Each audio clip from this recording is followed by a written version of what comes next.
Welcome back to Daytime. Side-by-side supervised access services aims to provide loving child-parent relationships during some very tough personal times. Founder Debbie Miles Sr. is here today to talk about the key dynamics when co-parenting so we can co-parent effectively. Welcome to Daytime. Thank you. Thank you for having me. And that's the key when there is a separation or a divorce. You want to make sure that the main focus is on the parent-child relationship in the best well-being for the child. That's right. And so is one of the things that you help people do create a parenting plan, a co-parenting plan?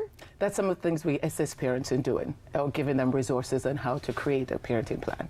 And when you're creating that plan, there are some key dynamics that you think need to be into play. And one of them is cooperation. Let's talk about cooperation in co-parenting. So cooperation is basically meaning that once a parent is separated, they have made the decision together that they're both going to be actively involved in the child's life.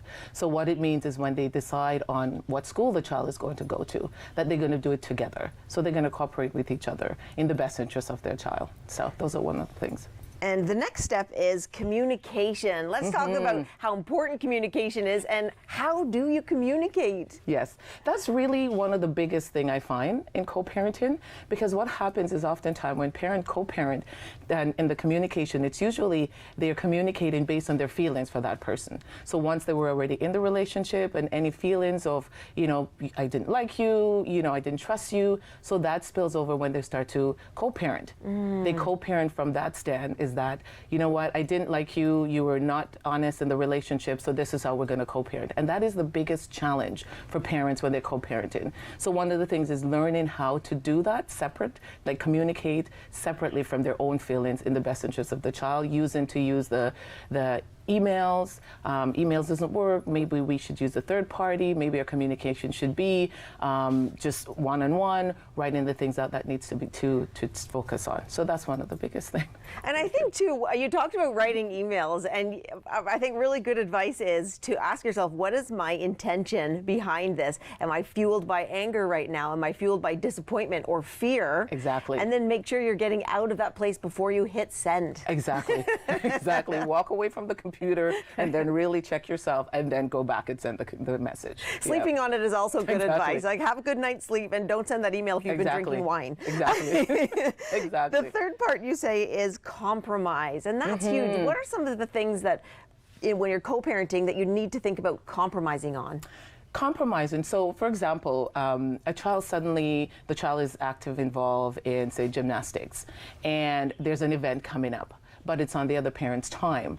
So compromising to say, okay, this is not on my day, but however, I will do it. I will take the child there, compromising, and things will come up, right? So being able to give and take in that situation, And the final point is consistency, and this is so important for the child when the parents are consistent. So how does it work in co-parenting? So, for example, if a parent consistency, it's about, okay, it's my day to pick up the child from school, right? I'm not gonna call the school and have the child wait in there, or have somebody else, or call the parent. It's being consistent in what your role is in co-parenting. This is my role. These are my days to pick up the child.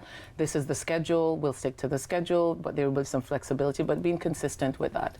And you have seen people co-parent very effectively. Yes, I've seen, and it's amazing, because they're thinking of the best interest of their child. They're putting all their feelings aside. They're able to be in a restaurant with their other partner. They're able to just, you know, think about their child and have good communication and really be mindful of the other party. So I really admire parents when I see that. Yeah, being mindful is so important. And I want to make sure that we talk about, you have an event coming up on March the 9th. Yes. And it's a free event. It's a free event with the Oshawa Library. We ran it last year, and it was really effective, and parents really had a chance to not only hear from us and the mediator, but also hear from other parents who are doing it well. That's the key. Let's get some tips. Know we can do it well. Yes. And thank you so much for being here. And that's the end of our show. I want to thank all of our special guests for stopping by, and to you at home for watching. I'm Denise Merrick, and we'll see you next time on Daytime.